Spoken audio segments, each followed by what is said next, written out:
In this lesson, we're learning about all of our different editing tools over here so that we can edit our footage on our timelines in a very efficient way. That's the goal, is to make you efficient editors just like a pro would be.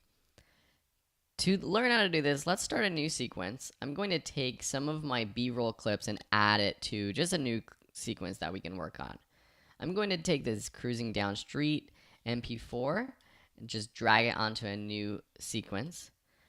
Sometimes that pops up. It seems like it's asking you to add a completely new sequence. Just press cancel, and then it's already added this new sequence. So I'm just going to call this B-roll edits. Then I'm just going to take cruising down the street 2, drag it onto the end. Then let's just do working on the chair, and maybe one more, photo of Anthony and Larnie. So I'm just have all 4 of these clips back to back. The entire clips are on there. So let's go through our tools. First is the selection tool, and whenever you hover over any of these tools, you see the keyboard shortcut, V for selection. This is your most popular tool. It's what you're going to use to select and move around. Sometimes this modifies to a different tool. For example, when you hover over in between a panel, it changes, so you can change the panel size. When you hover on the side of a clip on your timeline, it changes to the trim edit tool. What that is, it allows you to select a clip and drag the end point in, or the in point in or out. So now if we play through this, it gets cut off right there instead of going all the way to the end of the clip and cutting to that next shot. So just using the selection tool and the trim edits, you are able to edit these clips down. And one thing you can see when I actually am making that edit, when I have this selected and I drag in or out, you can see up in the program monitor, you can see where I am about to edit in or out. So say I want to edit before he gets to that truck. See right here? Maybe I want to edit the end right there. So now if I play through this, it goes and cuts right there before he rolls past that truck. There's different ways to get it to be at that point though. So let me just extend these sides. I'm going to skip over to this razor blade tool. Think of it as a razor where you can cut your clips up. So I can just cut around and it cuts the clips into different pieces. I'm going to undo that, just pressing Command Z on my keyboard, Control Z if you're on a PC. If I want to cut specifically at this frame right before he gets to the truck, I can take my razor blade tool and just trim right there. So now we have an edit right at that spot. I can go back to my selection tool, just pressing V on my keyboard, select this second part where he's going behind that truck, and delete it just by pressing delete on my keyboard on a Mac or backspace on a PC. Say I want to cut right there, but then go directly into this clip right here, which hasn't been color corrected, to about this point. I can take my razor blade tool again, trim right there, take my selection tool, select this first part, delete it. Then I can select all of these clips or just this single clip and drag them over to the left to where they meet. You'll notice that a lot of the things I'm doing, it seems like there's like a magnetic touch. As soon as you get over to the left, it snaps into place. That's because I have this magnet snap button selected. And that's very useful, especially when you're making edits, when you want to specifically make a cut where your timeline indicator is with the magnetic snap button on. It will automatically help you edit to that point. It will help you move things specifically to that point. If I don't do it, if I don't have snap on, I have to eyeball it. I have to get it right there where they meet, and that's a little bit harder than with the magnetic snap tool on. So that's one way to move these clips all the way to the left. I'm going to move them back, and I'm going to show you a different way. You can click in this area between the clips and press delete on your keyboard, and that does a ripple delete. It's the same thing as going right click and choosing ripple delete. It deletes the space in between and it moves everything on the right side to the left. You can do a lot of edits with just those tools. Just with the selection tool, where you can choose the end of a clip or the beginning of a clip to drag in or out, and the razor blade tool. But Premiere Pro comes with some other tools that are even more helpful. I'm just going to get this back to where we were, where the entirety of all of these clips are on our timeline. One tool I want to talk about is the Ripple Edit tool, B on the keyboard. See what happens when I select that tool and I hover over the edge of a clip? When I'm not hovering over the edge of a clip, it doesn't look like it can do anything. It's not going to let me select anything. But if I hover over the edge of the clip, and I drag to the left, see what happens when I let go? All of the clips on the right automatically jump to the left. So it automatically does that ripple delete of that space that was between, where before we had to delete it ourselves. This is just a one-step process. Same if we go to this next shot and we drag in to the point where we want, it's going to edit to that point and make all these clips jump over to the left. Let me show you what happens if we were to do that same thing without the Ripple Edit tool. So I just undid that, take my selection tool, drag in. There's that space right there. But with the Ripple Edit tool, it automatically will jump all these clips to the right over to the left. So now we have this edit right here to here. Got it? And this clip is not color corrected. You might be thinking, wow, why does that clip look so bad? We're going to learn how to color correct this footage in a future lesson. It's because we shot basically raw footage. That's what that LUT, that LUT file is all about. We'll learn about that during color correction. So that's the Ripple Edit tool. A quick way to get to the Ripple Edit tool, let me just zoom in a little bit further on my keyboard, is when we are hovering over our timeline with our selection tool, just press Command on your keyboard or Control if you're on a PC. See what happens now with Command selected? My selection tool becomes the Ripple Edit tool, that yellow tool. And when I select and drag in, it acts as the Ripple Edit tool. You'll notice when I have commands, I'm still pressing Command, there's this other tool. This is the rolling edit tool. It's red, it has 4 arrows. What this does, it will move this cut point to the right or left, and it will edit the left or right sides. So see what happens when I click this with the rolling edit tool and drag to the left? This first clip becomes shorter, and the second clip became longer.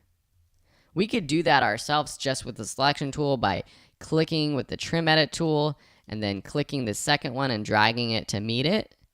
But the same thing happens when we use the rolling edit tool, drag to the left, or when we have our selection tool selected and we press Command on our keyboard and we go in between when we see the red rolling edit tool highlighted and drag. There are 2 more tools that I want to go over really quickly, the slip tool and the slide tool. Let me just make this clip a lot shorter. I'm just going to make this clip very short right here. I'm just going to delete that space in there. I can just take my slip tool, Y on my keyboard, click on this clip, and then drag to the left. You can see that there's 2 videos popping up in the program monitor. The video on the left is where the video will start. The video clip on the right shows where that clip will end. So say we want to get him already rounding this current corner and end right there when he gets into the shadow of that tree. It's basically slipping this clip to the left, the timing of it, so it starts and ends earlier. Or we could slip back, dragging to the right, so it starts and ends later. I hope that kind of makes sense. I know it's a little bit confusing, but I think playing with these tools yourself, you'll start to understand what's actually going on. The last one is this slide tool. Say I have 3 clips in a row. If I select this middle clip and drag to the right or drag to the left, see what happens. It move this clip to the left, it edits the first clip shorter and it makes this third clip longer, or back to the right. So it's taking that middle clip and editing the clips around it, the first and the third clips in this sequence. The tools that I mainly use are the selection tool with the modifiers of the rolling edit and the ripple edit. This will make you a very efficient video editor. I want to show you one more thing back on our main sequence. I'm going to delete these two B-roll clips that we have just by selecting them and pressing delete on our keyboard. And same with this audio, selecting it, pressing delete, or backspace if you're on a PC. We have these two clips, interview A and interview B. If I take my, say, razor blade tool, and I go through this and we're listening and we find a good spot that we want, I can either make an edit to both clips by clicking one after the other, and then say we play through this and we really like this soundbite that he's saying right now, and then we stop and we want it to take that selection again. Now we can, with the selection tool, take this selection and move it around, or take this first selection and delete it, whatever we want. But that was a two-step process. I'm just going to undo that. So say, let's just open up this waveform again. I'm going to zoom in here on my keyboard. Say we want starting here to here for both clips. We can take the razor blade tool again. While we have it hovering over our timeline, press Shift on your keyboard, which makes it a razor blade tool that cuts everything on the timeline at this point. With the regular razor blade tool, it just cuts that track that you click on. With the Shift double razor tool, it cuts everything on the timeline. So it's just a faster way to cut everything, because you might have not only audio, you might have B-roll, you might have all sorts of other things, and you want to just trim everything at once. Another way to do this, there's always another way, so I hope you're sticking with me because this is really important. For this audio track, what we're going to do is we're actually just going to delete the B camera audio. So to select just the B camera audio versus the video, you have to option click the audio. Alt click if you're on a PC. See, if you just click one or the other, it selects both the audio and the video. So if you press delete, it will delete both the audio and the video. But if we just want to get rid of this audio A, what we can do is press option, click, and it just selects the audio track, whatever clip we select, and then delete it. Or we might not want to actually delete this audio track because we might want to save it just in case the audio from camera A gets messed up or something like that. It's just backup. We never really want to delete it. We can just right click, and you'll see again what I did. I actually just right clicked and it selected both the audio and video. What I'm going to have to do is option right click and then check enable. What enable does is similar to what this toggle track on and off button does, but instead of turning on and off an entire track, it turns off just a single clip. So now the audio from camera B is off if we play through this, but it's still there in case we need to enable it later on. It's time to play a little bit around with this edit.